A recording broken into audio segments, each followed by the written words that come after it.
Hello and welcome to the DomCon podcast. I'm Dominic Konoveski. What a week it's been in New York sports, particularly for the New York Yankees, who have had, for lack of better words, a spring training from hell, as injury after injury has made their starting rotation a league-leading starting rotation into now a league average, almost a bottom feeder starting rotation, which is undoubtedly very scary right now because the starting pitching, mainly Carlos Rodon, has not looked so sharp in spring training. I'll get to that in a second. Let's talk about injuries, though, real quick. Giancarlo Stanton, double case of tennis elbow. He may not even play the season. He's getting injections in his elbow, and he's saying that he has never been in this kind of pain in his life. Meanwhile, DJ LeMahieu, calf strain. He could barely hit his own weight on a good day. Not a horrible loss. But then losing the king of the hill, Luis Gil. What a loss that is for the New York Yankees. He shut down 6 to 8 weeks. When Garrett Cole was injured last season, Luis Gil, he was able to come up. He was able to step up and pitch really at a Cy Young caliber. I mean, that's one of the reasons why he won Rookie of the Year, because he was able to pitch at a Cy Young caliber. He's out for 6 to 8 weeks, and then Garrett Cole once again injured in spring training. He is sidelined, though, through at least the middle of 2026. He needs Tommy John surgery. What a loss that is. And somebody who isn't injured but has struggled heavily in spring training, not even bad in a 175 at the making of this podcast episode, which, by the way, I'm making Wednesday night. It's going up Thursday afternoon. It is Aaron Judge. Aaron Judge has been atrocious this spring training. He fumbled the ball in the World Series and really in the playoffs in general last postseason, but he's just been awful to watch this spring training. So I wonder if he's just too much in his head. Is he dealing with something that's undisclosed right now? Because we're not seeing the Aaron Judge that we're used to seeing, and that's a little concerning. Nonetheless, the Yankees are not in good shape whatsoever. Their starting lineup, not really that concerned about that, but it's their rotation that is bothering me. They went from a league-leading starting rotation to now league average at best. You have Carlos Rodon. You have Marcus Stroman, who was going to be traded. Thank God the Yankees did not trade him off yet. He was the odd man out. Now he is in. And then you have Will Warren, who's a top 10 prospect in the Yankee system, Clark Schmidt, and Max Fried.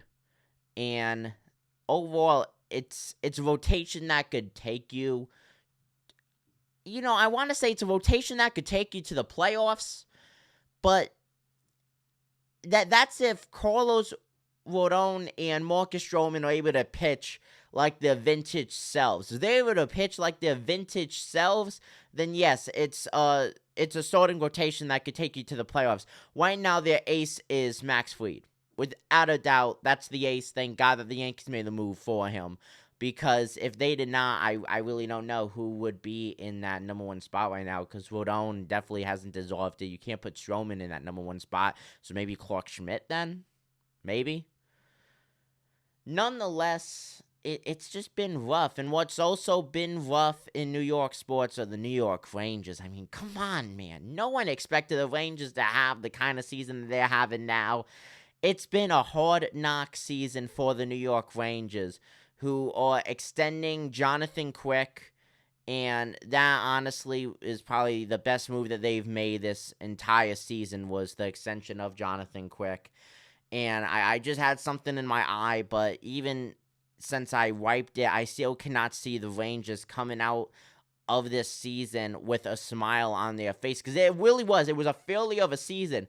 You give Igor Shesterkin a massive contract, a record-breaking, historic contract, just for him to put up a disgusting season. I mean, what the hell? He's been awful this season. He's really been awful. That deserves its own video on that topic.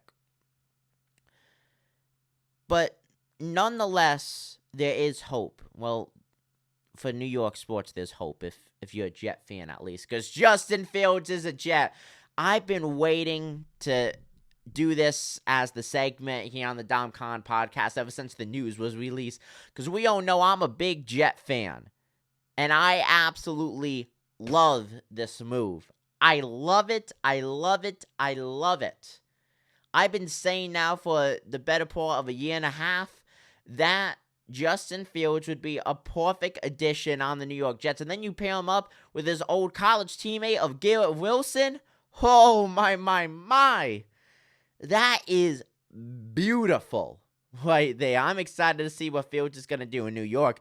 He may not be the week one sorter, though. It's going to be a battle in the preseason because Aaron Glenn and the new Jets regime is very, very high on Tyrod Taylor, the veteran career journeyman backup. Hey, though, he was able to bring the Buffalo Bills, though, to the playoffs several years back. I'm excited to see what the preseason holds. I think it's really going to be the best quarterback is going to get the QB1 job. I don't think it's going to be something that is going to leave us scratching our heads thinking, why did we choose this guy as our QB1 for week one?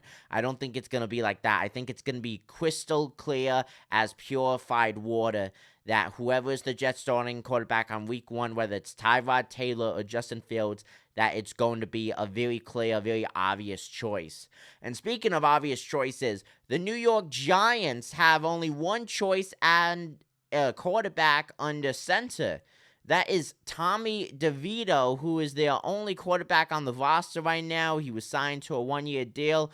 Look, he's only, 26? He's still young. He's proven what he could do. He has only played in 12 NFL games up to this point, but he's been very solid, though, in his NFL career.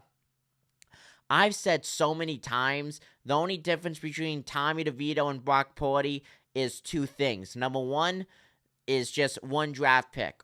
Brock Purdy was Mr. Irrelevant, who became relevant. Tommy DeVito went undrafted. And then the second one is San Francisco has a better O-line than the New York Giants. I think the Giants are going to buff up their O-line this offseason and in the NFL draft. I don't see them drafting a quarterback at this point, especially if they go out and sign a veteran like Russell Wilson, who has connections to the Giants, or Aaron Rodgers, who kind of called the Giants the other day.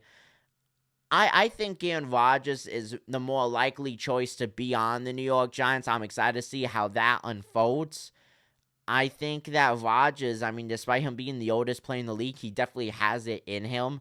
He threw for nearly 4,000 yards with the New York Jets and I'm pretty sure he was top 10 in touchdown passes.